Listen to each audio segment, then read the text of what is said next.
Good morning my dear brothers and sisters. యేసుక్రీస్తు వారి శ్రేష్టమైన నామంలో ఈ ఉదయకాల సమయంలో మీ అందరికీ కూడా శుభాభివందనాలు ప్రకటిస్తున్నాను. మీరంతా బాగున్నారా? క్షేమంగా ఉన్నారు కదా? యెహోవా నా కాపరి, నాకు లేమి కలుగదు అని కీర్తనకారుడు అన్నట్టుగా దేవుడు మనకు కాపరిగా ఉన్నప్పుడు లేమి లేని, కొరత లేని జీవితంలో మనం ఎదుగుతూ ఉంటాం. బలమైన కార్యాలు ప్రభు మన జీవితాల్లో జరిగించి మన ద్వారా అనేక మందిని వెలిగించాలని ప్రభు ఆశపడుతున్నాడు. ఈరోజు మీరందరూ కూడా ఆత్మలో ఎదగాలని, కృపలో వర్ధిల్లాలని, క్రీస్తు ప్రభుని గురించిన జ్ఞానంలో అభివృద్ధి పొందాలనే ప్రతిరోజు మీకోసం ప్రార్థన చేస్తున్నాము. దేవుని సేవకులుగా మా కోరిక మరియు మా అభిలాష అదే. దేవుని వాగ్దానాలు మనందరికీ గొప్ప ధైర్యాన్ని ఇస్తాయి కదా. ప్రతి సందర్భంలో కూడా మనకు కావాల్సిన ధైర్యము వాగ్దానాల ద్వారా మనం పొందుకోవచ్చు. ఇక్కడ వాగ్దానాలు ఎంత బలమైనవో, వాగ్దానాలు చేసిన దేవుడు మరింత శక్తి కలిగినవాడు. ఆయన సర్వశక్తి గల దేవుడని లేఖనం సెలవిస్తాను. అలాంటి దేవుడు వాగ్దానం చేశాడంటే వాటిని మరిచిపోయేవాడు కాదు, వాటిని వదిలిపెట్టేసేవాడు అసలే కాదు. వాగ్దానాలు నెరవేర్చే దేవుడు కాబట్టి దైవికమైన వాగ్దానాల మీద మన దృష్టి నిలుపుదాం. ఈరోజు వాగ్దానంగా ఆదికాండము 14వ అధ్యాయము 19వ వచనాన్ని మనం చదువుకుందాం. పరిశుద్ధ గ్రంథాలు ఉన్న వారందరూ తెరిచి చూడాల్సింది మనం చేస్తున్నాం. Genesis chapter 14 and verse 19.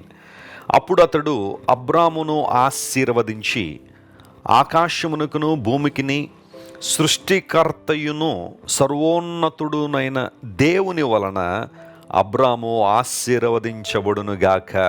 ఈ మాటలో ఉన్న శ్రేష్టమైన విషయాన్ని ఈరోజు మనం ధ్యానం చేద్దాం. అబ్రహాము ప్రార్థనాపరుడని మనకు తెలుసు. అబ్రహాము విశ్వాస వీరుడని మనకు తెలుసు. అబ్రహాము విజ్ఞాపనకర్త అని మనకు తెలుసు, చక్కగా విజ్ఞాపన చేసేవాడని. అబ్రహాము ఆతిథ్యం చేసే వ్యక్తిని మనకు తెలుసు. అబ్రహాము విధేయతలో ముందున్నాడనే విషయం మనకు తెలుసు. కానీ ఆదికాండం 14వ అధ్యాయంలో మనం నేర్చుకునే ఒక నూతన విషయం ఏంటంటే, అబ్రహాము యుద్ధ వీరుడు కూడా. యుద్ధం చేయాల్సిన సమయం వచ్చినప్పుడు అబ్రహాము చాలా గట్టిగా పోరాడాడు. మనందరికీ తెలుసు కదా, బబులోనుకు సంబంధించిన 4 రాజులు ఈ సొదొమ గొమొర్రా ప్రాంతాలకు సంబంధించిన 5 రాజులను పట్టుకుని వెళ్ళిపోతున్న సమయం అది. అప్పుడు అబ్రహాముకి ఆ విషయం తెలిసింది.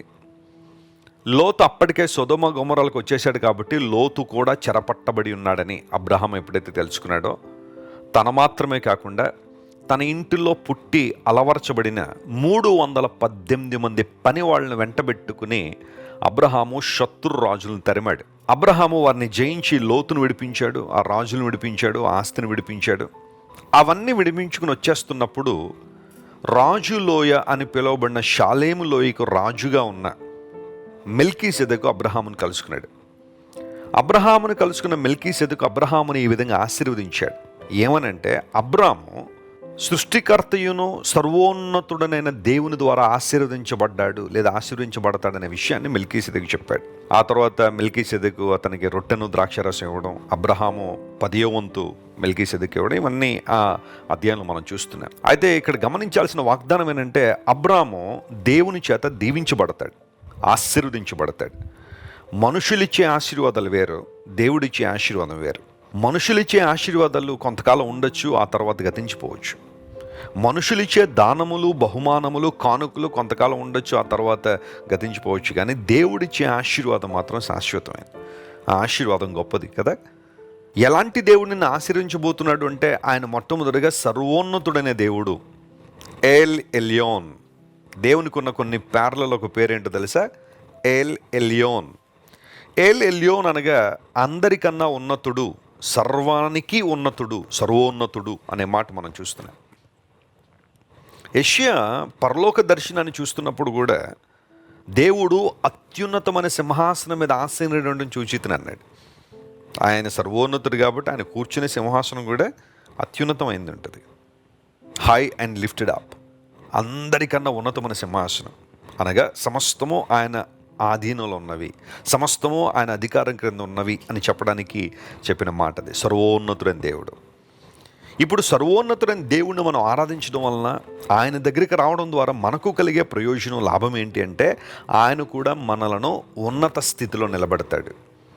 ఉన్నత స్థితి అనగానే నేను కేవలం భౌతిక సంబంధం విషయాల గురించి మాట్లాడటం లేదు, కేవలం ఆర్థిక సంబంధ విషయాల గురించి నేను మాట్లాడటం లేదు. వాటికన్నా ఉన్నతమైన స్థానాలు ఇంకా చాలా ఉన్నాయి. ప్రేమలో ఉన్నతమైన అనుభవాల్లో ఎదగడం, దేవుని యొక్క చిత్తాన్ని నెరవేర్చడంలో ఉన్నతమైన అనుభవాలు ఎదగడం కదా. ఉన్నతమైన స్థితిలో ప్రభు మనల్ని నిలబెట్టేదాడు. సర్వోన్నతుడు కాబట్టి ఆయన ఉన్నతమైన స్థితిలో మనం ఉంచుతాడు. అలా కాని పక్షంలో మనం ఏనాడో భయంకర ఊబులో దిగిపోయిన వారం, నాశనకరమైన గుంటలో జిగటగల దొంగ ఊబిలో పడిపోయిన మనలను ప్రభు తన చేయిచి పైకి లేవనెత్తి బండ మీద మన అడుగులు స్థిరపరిచి ఉన్నతమైన అనుభవాలతో దేవుడు మనల్ని నింపాడు. ఆయన సర్వోన్నతుడు, ఆయనకు సమానులు ఎవరు లేరు. ఆ తర్వాత ఆయన భూమికి ఆకాశమునకు సృష్టికర్త అయిన దేవుడు అనే మాట అక్కడ చూసాం. పొజెసర్ ఆఫ్ హెవెన్ అండ్ ఎర్త్ అని ఇంగ్లీష్లో ఉంటుంది. ఆయన సమస్తమును తన ఆధీనంలో ఉంచుకున్న దేవుడు, ఎందుకంటే ఆయన సృష్టికర్త అయిన దేవుడు, ఆయన క్రియేటర్ గాడ్. ఆదిలో దేవుడు సృష్టిని చేశాడు. బైబిల్లో మనం చూస్తున్నాం. ఆదికాండం 1వ అధ్యాయం మనం చదివితే సృష్టి క్రమం అంతా చాలా క్లియర్గా రాసింది. అనేక మంది గొప్ప గొప్ప శాస్త్రవేత్తలు కూడా బైబిల్లో రాయబడిన సృష్టి క్రమాన్ని విశ్వసించారు, నమ్మారు. బైబిల్ గ్రంథంలో రాయబడిన ఆ క్రియేషన్ ప్రాసెస్ నమ్మదగినది అని ఒప్పుకున్నారు. దేవుడు చేసిన సృష్టి ఎంత గొప్పది. ఏమీ లేనప్పుడు సమస్తాన్ని కలుగు చేశాడు. God created something out of nothing. అదే పవర్, అదే శక్తి, అదే బలం నేటికి దేవుడు కలిగి ఉన్నాడు. ఏమీ లేదన్న దానిలోంచి దేవుడు సమస్తాన్ని కలుగు చేయగలిగినవాడు. బహుశా నీ జీవితం దగ్గరికి వస్తే అంత అయిపోయిందండి వెస్లీ గారు, శూన్యం అయిపోయిందండి, ఏమీ లేదండి. ఒక్క ఆశ కూడా, నేను బ్రతకడానికి ఒక్క ఆశ కూడా లేదండి. ఒక్క అవకాశం కూడా కనబట్టలేదు నా ముందు. నేను బ్రతికి బట్ట కట్టడానికి ఒక అవకాశం కూడా కనబట్టలేదు. అలాంటి నిరాశ నీలో ఉంటే దేవుడు మాట్లాడుతున్నాడు నీతోనే. ఆయన సృష్టికర్తైన దేవుడు, కంటికి కనిపించనివి కూడా క్రియేట్ చేయగలిగిన గొప్ప దేవుడు ఆయన. సకల చరాచర సృష్టిని కేవలం తన మహత్తైన మాట ద్వారా కలుగు చేసిన దేవుడు ఆయన. అలాంటి గొప్ప దేవుడిని కలిగి ఉన్నందుకు అతిశయపడాలి, ఆనందించాలి. అలాంటి దేవుడు నిన్ను నన్ను ఆశీర్వదిస్తాడని బైబిల్లో రాయబడింది. 115వ కీర్తనలో కూడా ఇదే భావాన్ని మనం చూస్తాం. భూమి ఆకాశంలో సృజించిన యెహోవా చేత మీరు ఆశీర్వదించబడ్డారని. దేవుని బిడ్డ, కృంగిపోవద్దు, అధైర్యపడొద్దు, సవాళ్ళను చూసి వెనక్కు వెళ్ళిపోవద్దు, ప్రభువుని విడిచిపెట్టాలని ఆశ నీలో వద్దు. ప్రభువుని గట్టిగా పట్టుకో, విశ్వాసంలో ఎదుగు, భక్తిలో ఆయన్ను మెప్పించడానికి ప్రయత్నించాయి. అనుదినము దేవుని యొక్క కృపలో వర్ధిల్లగలిగితే గొప్ప కార్యాలు చూస్తావు. మెల్కీసెదెకు అబ్రహాంకి ఇచ్చిన మాట ఇదే. నువ్వు దేవుని ద్వారా దీవించబడుతున్నావు. ఆ దేవుడు ఎలాంటి వాడంటే సృష్టికర్త మరియు సర్వోన్నతుడు. కన్ను మూసుకొని ప్రార్థన చేసుకుందాం. ప్రేమగల తండ్రి, ఈరోజు మీరు మాకు ఇచ్చిన వాగ్దాన సందేశాన్ని బట్టి నీకు స్తోత్రాలు. అబ్రహామును వెతుక్కుంటూ వచ్చిన మెల్కీసెదెకు అబ్రహామును ధైర్యపరిచాడు.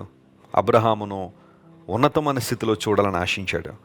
ఆ కారణాన్ని బట్టి నువ్వు ఆశీర్వించబడ్డావు. అబ్రహాము నిన్ను ఆశీర్వించిన దేవుడు ఎలాంటి వాడంటే సృష్టికర్త మరియు సర్వోన్నతుడని. ప్రేమగల తండ్రి, ఈరోజు మా ప్రియులందరినీ నువ్వు లేవనెత్తే దేవుడు నాయన.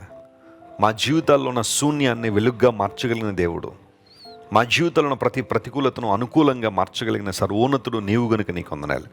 ఈ వాగ్దాన సందేశాన్ని వింటున్న ప్రియులందరినీ దీవించి ఆశీర్వించి బలపరిచి నీ మహిమ కొరకు వాడుకోండి. ఈ రోజంతలో కావలసిన స్వస్థత, విడుదల, అభిషేకము, ధైర్యము, నెమ్మది ప్రతి ఒక్కరికి మీరు దయచేయండి. ఘనత, మహిమ నీకే చెల్లిస్తూ యేసయ్య నామం పేరిట అడిగి వేడుకొనిచున్నాం తండ్రి. Amen, amen, amen. God bless you dear friends. Have a wonderful day. Christ worship center ఓ బలమైన సంఘ ఉజ్జీవం. కొన్ని సంవత్సరాల క్రితం కేవలం 2తో ప్రారంభించబడిన పరిచర్య నేడు ప్రపంచవ్యాప్తంగా లక్షలాది మందిని ప్రభావితం చేయుచున్నది. రాజమండ్రి, సికింద్రాబాద్, బెంగళూరు, నెల్లూరు, దుబాయ్, బెహ్రైన్, కరీంనగర్, విశాఖపట్నం, గద్వాల్, కొవ్వూరు, మలకపల్లి, శ్రీలంక, భూటాన్, అడ్డతీగల, పాలమూరు, ఒంగోలు, బళ్ళారి, కోరుకొండ, పోతవరం, నల్లజర్ల, వెంకటరామయ్యగూడెం, మచిలీపట్నం, ఇందిరానగర్లతో పాటు అనేక గ్రామాల్లో క్రైస్ట్ వర్షిప్ సెంటర్ ఆరాధనలు జరుగుచున్నవి. వాక్య సంబంధమైన ఉజ్జీవంలో, పరిశుద్ధాత్మ సంరక్షణలో కొనసాగాలనుకునే ప్రతి ఒక్కరికి మా ప్రేమపూర్వక ఆహ్వానాన్ని అందిస్తున్నాము. రండి, ఆత్మతో సత్యముతో ప్రభువైన యేసు క్రీస్తును ఆరాధిద్దాం.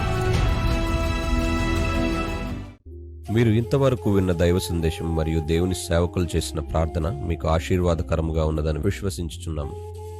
ఈ సందేశాన్ని మీ స్నేహితులకు, బంధువులకు షేర్ చేయండి. మీకు ఏదైనా ప్రార్థన అవసరత ఉన్నచో మా ఫోన్ నంబర్లకు కాల్ చేయండి. దేవుడు మిమ్మల్ని ప్రేరేపిస్తే విశ్వాసంతో సాగుచున్న ఈ పరిచర్యను ప్రోత్సహించండి. మరిన్ని వర్తమానాలు, పాటలు వినుటకు జాన్ వెస్లీ మినిస్ట్రీస్ అను మా యూట్యూబ్ ఛానల్ను సబ్స్క్రైబ్ చేసుకొనండి.